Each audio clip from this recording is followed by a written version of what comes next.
Interior and Local Government noong 2012. Sa mga tungkuling ito, nakilala siya bilang tagapagtaguyod ng mga reforma upang mapabuti ang serbisyo publiko at kaligtasan. Presidential bid. Si Mar Rojas ay naging standard-bearer ng Liberal Party para sa presidential election noong 2016. Sa kabila ng kanyang pagsisikap at suporta mula kay Pangulong Aquino, natalo siya kay Rodrigo Duterte. Matapos ang halalan, nagpatuloy siyang maging aktibo sa politika ngunit hindi na muling nahalal.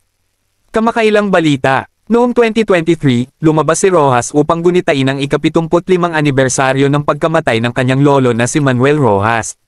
Ipinahayag niya ang kanyang suporta para kay Vice President Leni Robredo noong eleksyon noong 2022 ngunit sinabi niyang siya ay retirado na mula sa politika.